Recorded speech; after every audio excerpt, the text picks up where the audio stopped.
warahmatullahi wabarakatuh. Waalaikumsalam warahmatullahi wabarakatuh.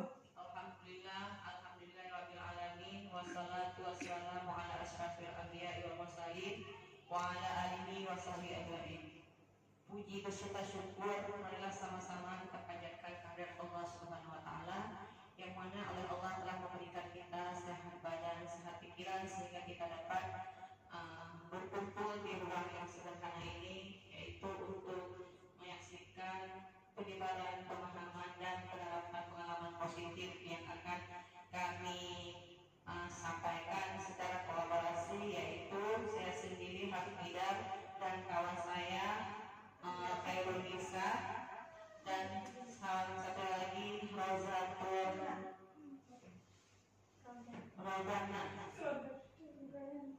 Jadi kami bertiga akan mempresentasikan budaya positif yang telah kami buat.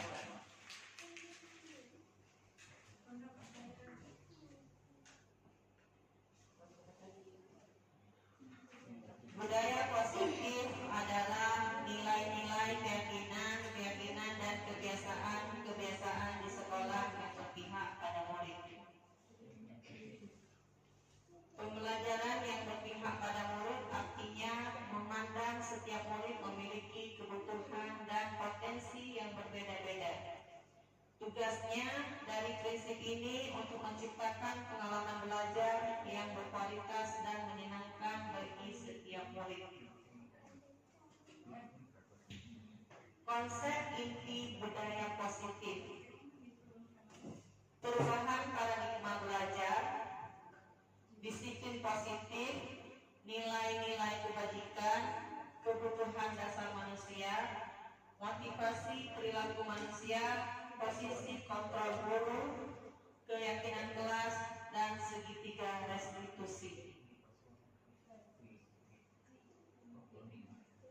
Pembelajaran dengan paradigma baru.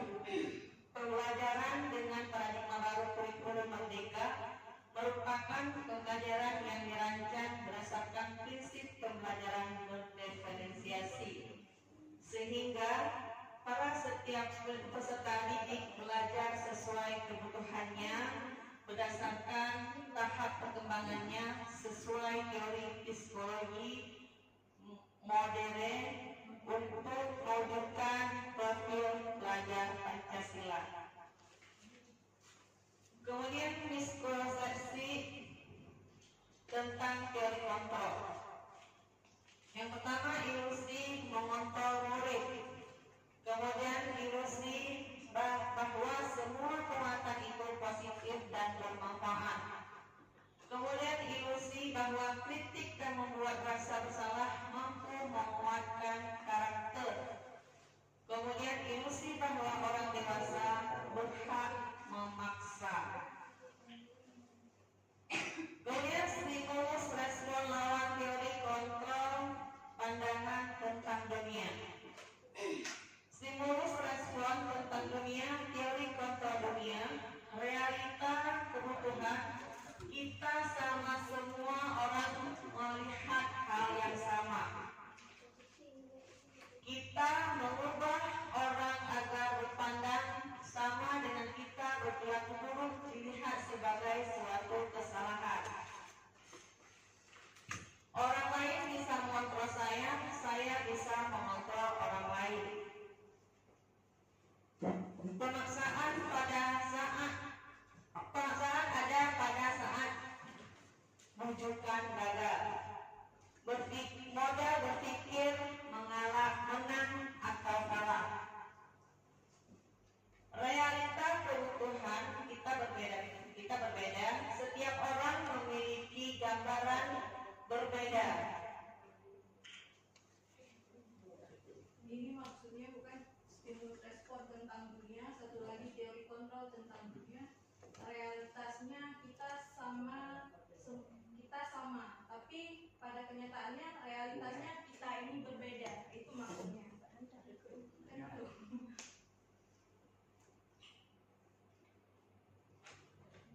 Jadi realita kebutuhan kita berbeda. Setiap orang memiliki gambaran berbeda. serta berusaha memahami pandangan orang lain tentang dunia. Semua perilaku memiliki tujuan. Hanya Anda yang bisa mengontrol diri Anda. Anda tidak bisa mengontrol orang lain. Kolaborasi dan konsensus menciptakan pilihan-pilihan baru. Modal berpikir menang-menang. Mengubah paradigma di stimulus respon ke pendekatan teori kontrol. Kemudian kebutuhan dasar manusia. Kebutuhan dasar manusia adalah segala sesuatu yang kita lakukan untuk mendapatkan apa yang kita inginkan. Seluruh tindakan yang kita lakukan memiliki tujuan tertentu. Dan semua usaha terbaik yang kita lakukan adalah dalam rangka agar kebutuhan dasar kita terpenuhi dengan baik.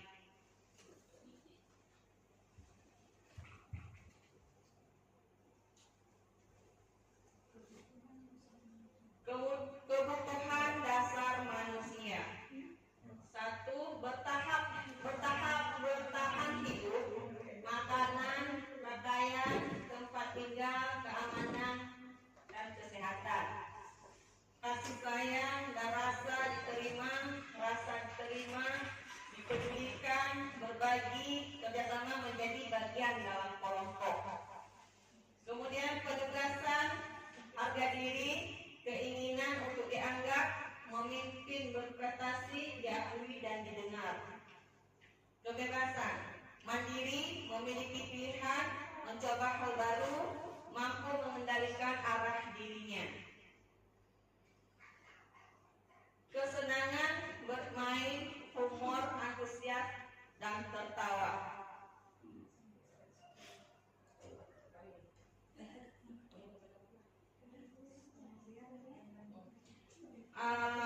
Hanya ini dari saya, kemudian akan dilanjutkan oleh teman saya Khairul Nisa. Kepada rekan saya Khairul Nisa, dipersilakan.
Terima kasih atas waktu dan kesempatannya. Kemudian saya akan melanjutkan bagaimana yang dikatakan dengan motivasi perilaku manusia. Motivasi perilaku manusia itu ada motivasi ekstrinsik dan motivasi intrinsik, di mana ekstrinsik itu adalah motivasi yang ditimbulkan dari pengaruh yang dari luar, ya, apakah karena takut kena hukuman, apakah karena merasa tidak nyaman, itu lahir motivasi ekstrinsik. Atau di sini bisa kita bilang motivasi ekstrinsik itu untuk menghindari ketidaknyamanan atau hukuman. Yang seharusnya murid punya ataupun perilaku manusia itu yang sewajarnya itu memiliki motivasi intrinsik, ya, untuk menjadi orang yang mereka inginkan dan menghargai diri sendiri dengan nilai-nilai yang mereka percaya. Oke, selanjutnya bagaimana, ada tanggapan mungkin dari Bu Diana? Enggak ya, Bu?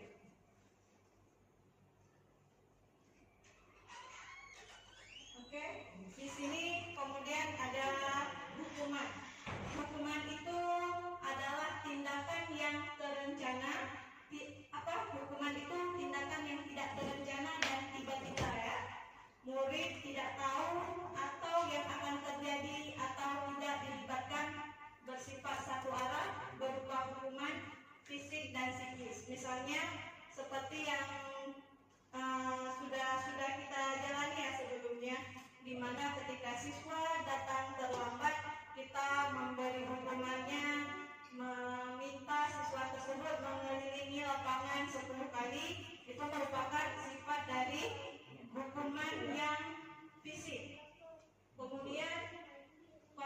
konsekuensi. Konsekuensi di sini adalah berencana atau disepakati sesuai peraturan murid tetap dibuat tidak nyaman. Sikap guru selalu memonitor murid. Konsekuensi di sini bisa kita gambarkan ketika ada murid yang datang terlambat, kita sepakati dulu. Ini jika ada anak yang datang telat berarti konsekuensinya apa? Misalnya menyuruh menyapu. Jadi ketika ada murid yang datang telat, langsung dia tahu, oh saya udah datang telat hari ini, berarti konsekuensinya saya harus menyapu halaman. Itu masuk ke dalam konsekuensi yang telah disepakati bersama ya. Kemudian restitusi. Restitusi ini merupakan proses menciptakan kondisi bagi murid untuk memperbaiki kesalahan. Proses kolaboratif yang mengajarkan murid untuk mencari solusi sendiri. Yang akan kita lakukan seharusnya adalah restitusi ya. Ada beberapa tahap, nanti selanjutnya akan kita bahas bagaimana restitusi itu. Kita mendapatkan solusi dari setiap permasalahan yang dihadapi murid, bukan dengan memberi hukuman atau memberi konsekuensi yang telah dilakukan murid. Next.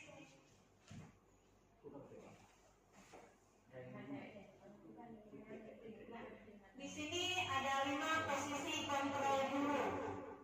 Ada sebagai penghukum, ada sebagai pembuat rasa bersalah, ada sebagai teman, ada sebagai pemantau, dan ada juga sebagai manajer. Nanti kita akan lihat posisi kita saat ini ada di posisi kontrol yang mana ya. Oke, di sini contoh penerapan 5 posisi kontrol. Yang pertama di sini, jika kasus yang pertama siswa tidak memakai atribut lengkap saat upacara bendera.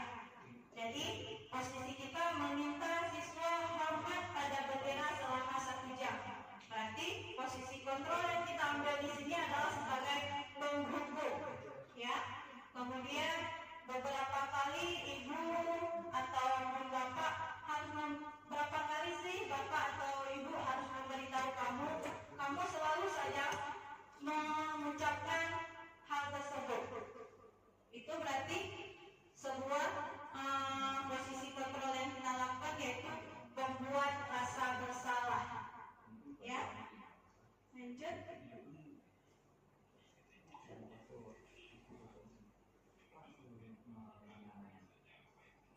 Contoh posisi kontrol selanjutnya yaitu masih dengan kasus siswa tidak memakai atribut lengkap saat upacara. Guru mengatakan, apakah kamu tahu kesalahan kamu? Kira-kira bagaimana kamu memperbaikinya? Ini adalah posisi manajer yang seharusnya kita sebagai guru berada di posisi ini. Ya, tidak langsung memberikan hukuman ataupun konsekuensi kepada murid, tapi kita mencari solusi bagaimana kesalahan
kami telah membuat kesepakatan atau keyakinan yang ada di kelas 3 ya.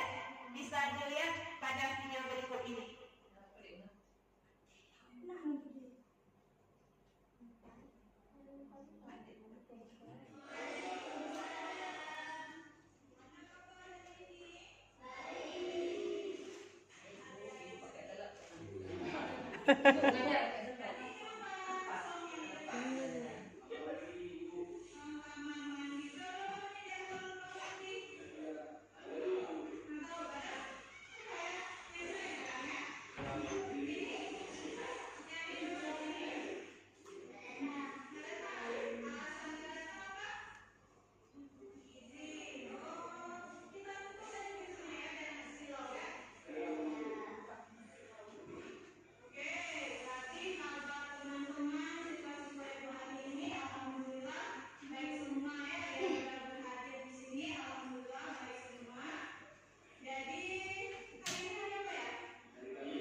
Ini udah simpan video tadi.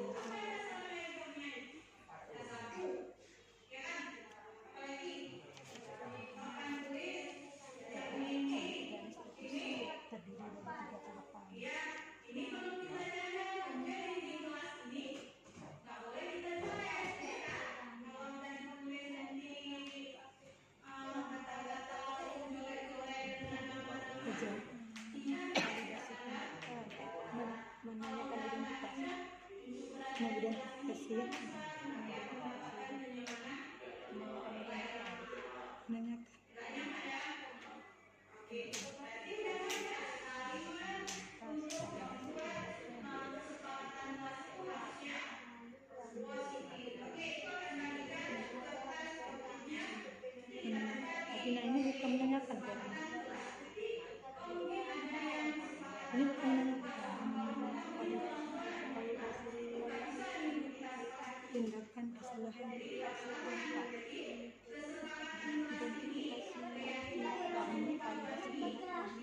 menanyakan keyakinan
pintu.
segera siapkan diri, belajar dengan penuh semangat. Terima kasih. It's time for students back to the class.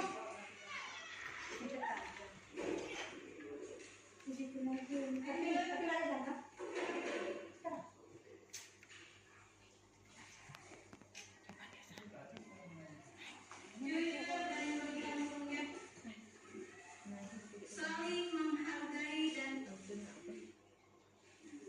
lanjut ini saling menghargai dan menghormati, menjaga sarana dan prasarana kelas. Ditulisannya udah rapi ya.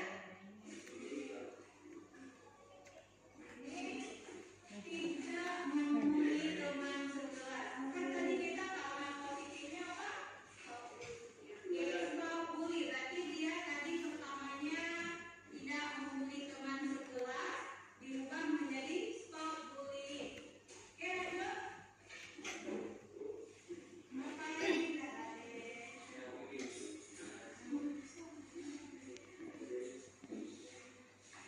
Yang terakhir, menjaga kebersihan dan lingkungan kelas. Ada beberapa yang sama, ya. Terus kita lanjut, kita sepakati dari hari. Yang pertama ini yang tadi ya ini kesepakatan ya, kesepakatan di kelas kita sekarang menjadi sebuah keyakinan di kelas kita yang harus kita jalani. Yang pertama di sini tadi ada saling menghargai dan menghormati ya. Berarti nggak ada yang tidak menghargai ya, saling menghargai dan menghormati.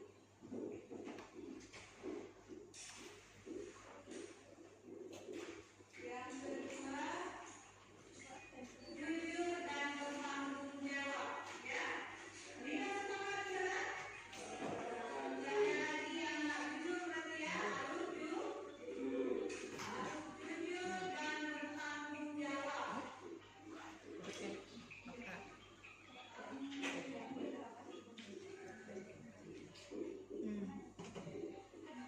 Contoh dari bertanggung jawab gimana?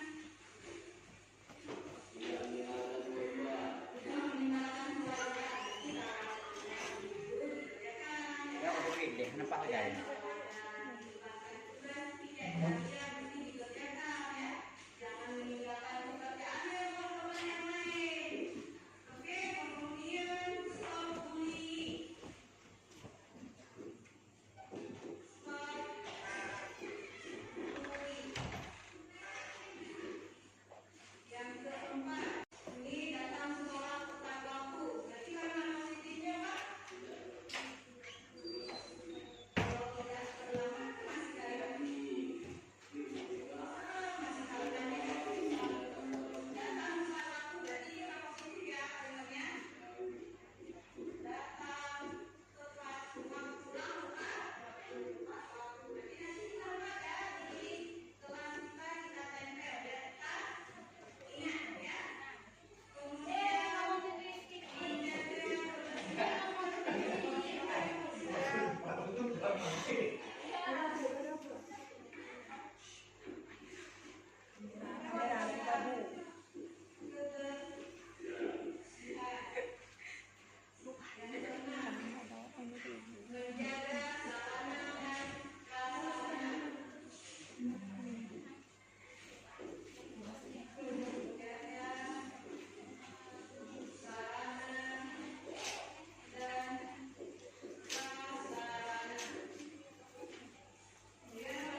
pembuatan keyakinan kelas yang ada di kelas 3 ya.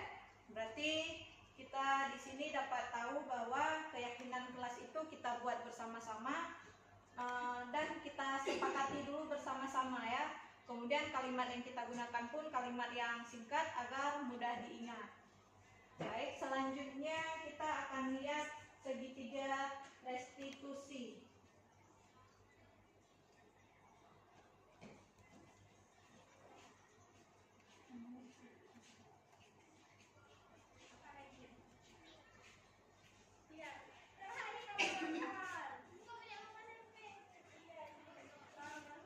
Sedikit untuk pembentukan keyakinan kelas ini adalah bersifat abstrak, kemudian berupa pernyataan universal, dibuat dalam bentuk pernyataan positif. Tadi ada kita ulang-ulang beberapa kali ke siswa-siswa agar siswa itu ingat ya, kalimat untuk pembuatan keyakinan kelas itu harus berupa kalimat yang positif.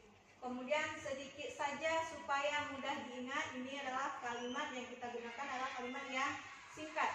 Kemudian sesuai dengan kondisi kelas dan sekolah sehingga mudah diterapkan. Makanya kita buat kesepakatan kelas itu kita buat kesepakatan itu yang dari siswanya, yang jangan memberatkan siswa. Kemudian semua warga sekolah atau warga kelas dilibatkan saat membuat keyakinan kelas tersebut. Nah, di situ tadi kita melibatkan semua siswa untuk keyakinan kelas yang disepakati, kemudian dijalani bersama-sama.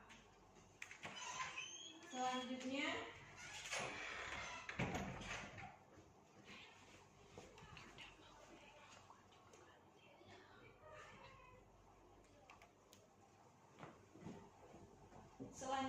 penerapan segitiga restitusi yang akan disampaikan oleh rekan saya Raudana. Kepada Ibu Raudana kita persilakan.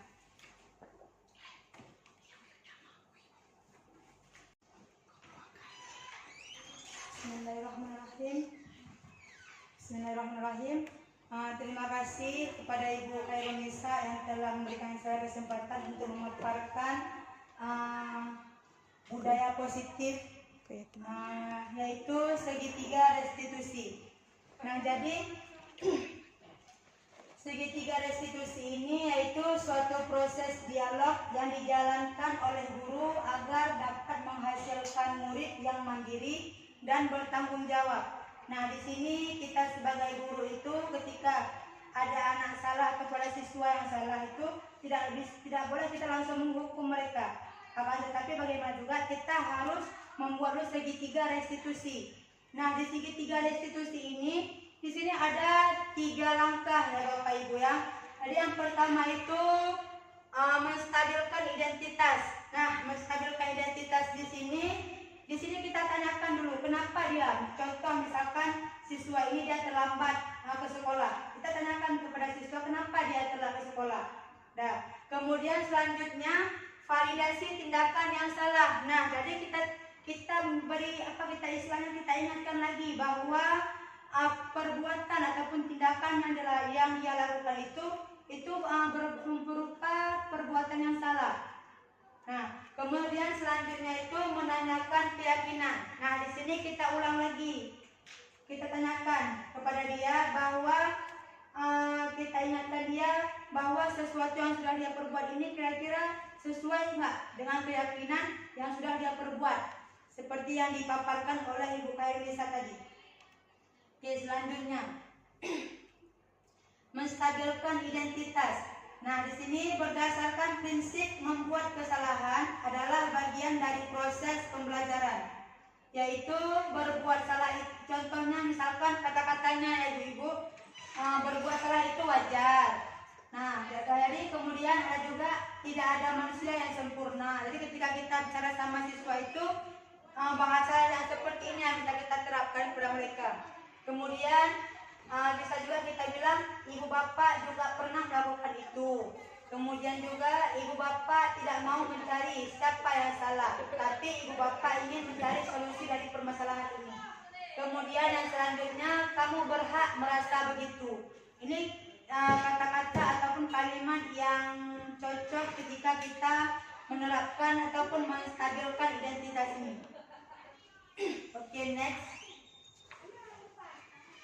Kemudian validasi tindakan yang salah. Nah, di sini ketika kita menanyakan ataupun memvalidasikan tindakan yang salah kepada siswa itu, kita tidak boleh langsung memvonis kenapa kamu berbuat salah. Akan tetapi ada bahasanya.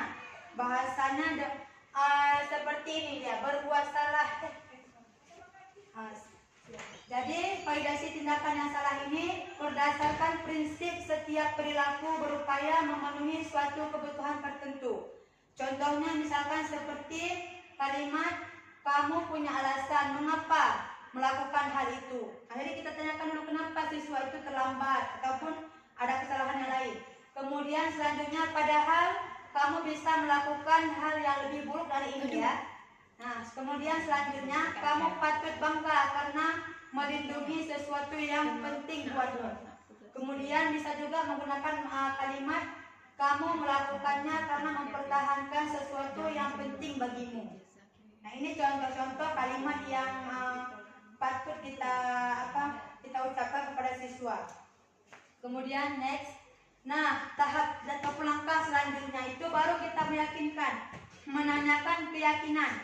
Tadi kan sebelum segitiga restitusi kan udah kami tayangkan itu keyakinan kelas. Di keyakinan kelas itu kan udah disepakati dari siswa. Nah, sekarang di restitusi ini kita tanyakan lagi keyakinan kelas yang sudah mereka buat ataupun yang sudah siswa dan guru yang sudah siswa dan guru membuat keyakinan kelas. Nah, jadi di sini kita tanyakan lagi keyakinan yang sudah mereka sepakati. Jadi berdasarkan prinsip teori kontrol bahwa pada dasarnya kita termotivasi dengan secara intrinsik. Nah, jadi bahasanya itu apa keyakinan kelas kita. Nah, kita tanyakan lagi kepada mereka. Kemudian bisa juga kita ucapkan kepada siswa nilai-nilai apa yang telah disepakati bersama. Kemudian seperti apa gambaran sebuah kelas yang ideal menurut Anda ataupun menurut kamu kalau kita sama siswa. Selanjutnya kamu ingin menjadi orang yang seperti apa. Nah, ini bahasa ataupun kalimat-kalimat yang kita tanyakan kepada siswa ketika di tahap langkah menanyakan keyakinan.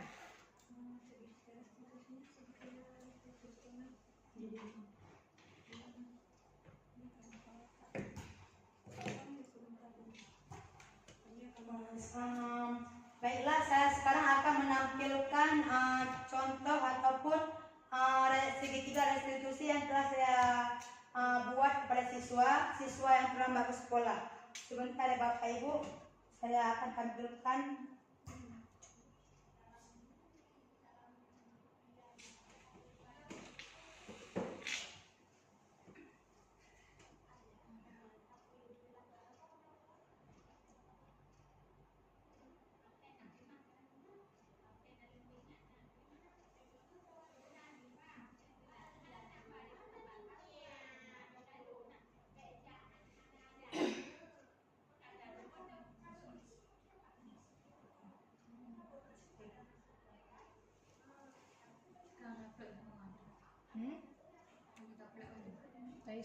Oke Bapak Ibu, ini berikut ini kasus yang pertama yang saya buat kepada siswa, yaitu segitiga restitusi. Jadi di sini Dila datang terlambat lagi ke sekolah. Jadi dia beberapa kali datang ke sekolah itu terlambat. Ini skenario nya ya Bapak Ibu ya.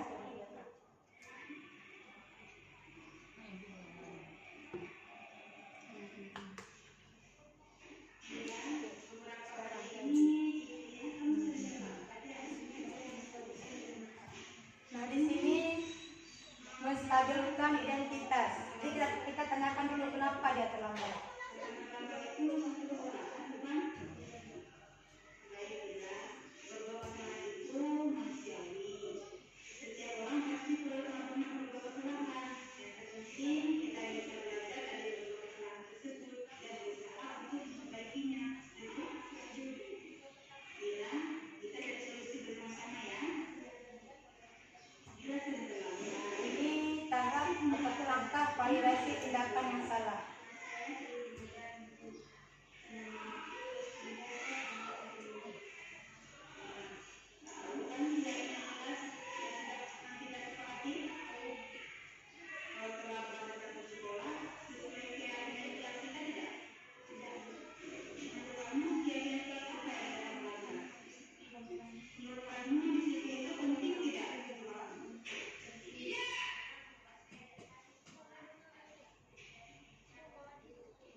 penerapan siswa setelah saya membuat segitiga restitusi bersama Dila kelas 3 2 kelas 12 2.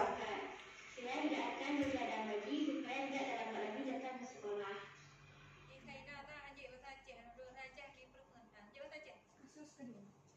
Nah, kemudian ini kasus kedua. Saat jam pelajaran pertama ada siswa yang terlambat tiket.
Terima kasih Ibu Guru.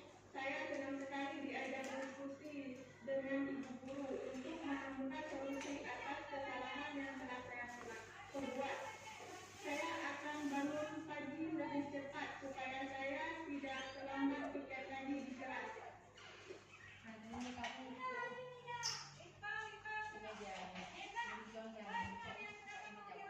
Baiklah, ini tayangan dari segitiga restitusi yang telah saya buat dengan Dila dan juga Erna. Jadi dua kasus di sini, dua kasus yang berbeda.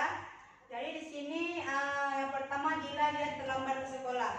Jadi sudah berulang kali dia terlambat ke sekolah sehingga saya membuat segitiga restitusi bersama Dila.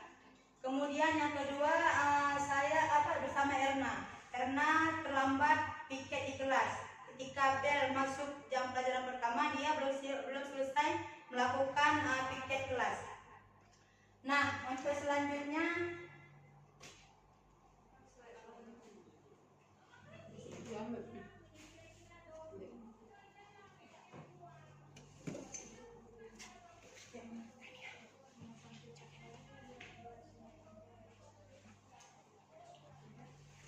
baiklah Bapak Ibu, jadi sekarang coba kita perhatikan lagi tayangan selanjutnya tentang segitiga restitusi.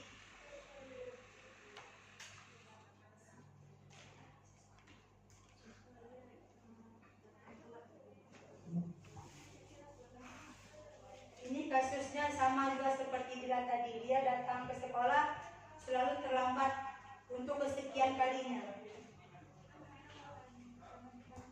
Ini ada contoh penerapan segitiga restitusi dari rekan saya, yaitu siswa kasusnya itu siswa juga datang ke sekolah itu terlambat sudah beberapa kali.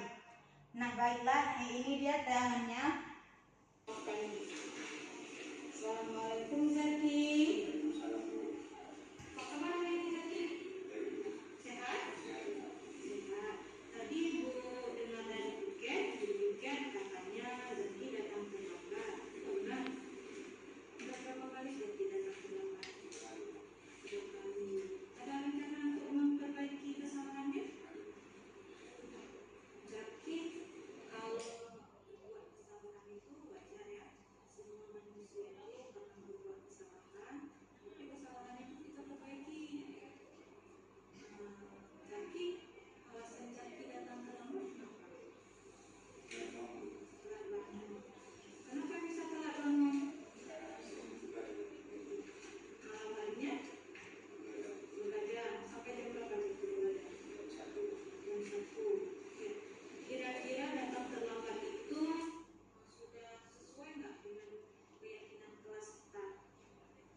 mengerti ya Bapak Ibu bagaimana cara kita itu untuk melakukan ataupun menerapkan segitiga restitusi. Nah, jadi di sini rekan saya juga sudah menemukan solusi dari kesalahan siswa tersebut, bahwa dia ini datang ke sekolahnya terlambat sudah beberapa kali.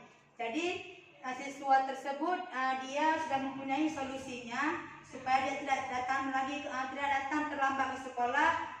Jadi dia tidak bergadang lagi ketika malam. Nah, jadi sekian. Baiklah Bapak Ibu, sebelum kami menutupi presentasi kami hari ini, kira-kira ada pertanyaan ataupun ada yang menanggapi dari hasil presentasi kami hari ini Bapak Ibu? Tidak ada. Ada yang ingin mau menyimpulkan?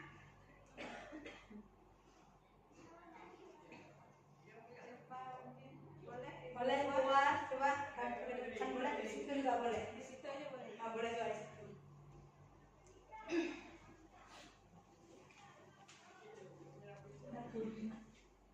Terima kasih. Assalamualaikum warahmatullahi wabarakatuh. Waalaikumsalam warahmatullahi wabarakatuh. Terima kasih atas kesempatan yang diberikan oleh Ibu Guru calon guru penggerak Angkatan kita. 11. Yang pertama sekali, adapun kesimpulan atau yang saya dapatkan dari presentasi hari ini yaitu salah satu penerapan budaya positif antara lain paduan proses belajar mengajar. Sebelum proses belajar mengajar, guru membuat terlebih dahulu keyakinan kelas supaya kelas yang kita mengajar itu nyaman, aman, tentram, dan lebih semangat lagi siswa dalam belajar. Juga dalam mengajarnya lebih tertib. Kemudian segitiga restitusi terdiri dari 3 tahapan. Yang pertama, menstabilkan identitas. Yang kedua, validasi tindakan yang salah. Yang ketiga, menanyakan keyakinan siswa tersebut. Demikian kesimpulan yang dapat saya simpulkan. Terima kasih untuk Ibu penggerak yang saya muliakan.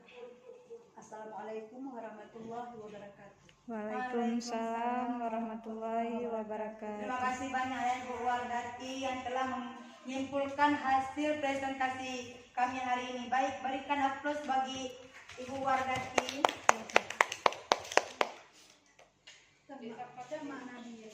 Nah, jadi kesimpulan ataupun penutup kami yaitu dalam penerapan program disiplin positif, hendaknya guru memiliki standar kepribadian profesional dan sosial yang baik, di mana guru mampu merefleksikan dirinya dalam posisi kontrol saat ini. Nah, jadi bagaimana perjalanan dirinya sebagai among atau manajer yang menuntun murid-muridnya menjadi insan yang mandiri, merdeka, dan bertanggung jawab, atau standar nasional pendidikan. Sekian dari kami. Kami akhiri dengan wabillahi taufiq wal hidayah. Wassalamualaikum warahmatullahi wabarakatuh. Waalaikumsalam warahmatullahi wabarakatuh. Terima kasih kepada Bapak Ibu yang sekiranya sudah meluangkan waktunya ya untuk mendengarkan seminasi budaya positif dari kami. Semoga dengan adanya seminasi budaya positif di sini kita dapat melaksanakannya dan menerapkannya di sekolah kita demi kemajuan sekolah kita ke depannya. Amin. Saya dari CGP Angkatan 11 Aceh Utara mengucapkan terima kasih dan mohon maaf jika ada kesalahan dari pemaparan yang sudah kami yang sudah dari tadi ya, ada beberapa waktu ibu yang kami ambil. Jadi kami tutup dengan Assalamualaikum warahmatullahi wabarakatuh. Waalaikumsalam warahmatullahi wabarakatuh. Bukan kesalahan, kekurangan. Tidak ada yang salah. Tinggal ke jadi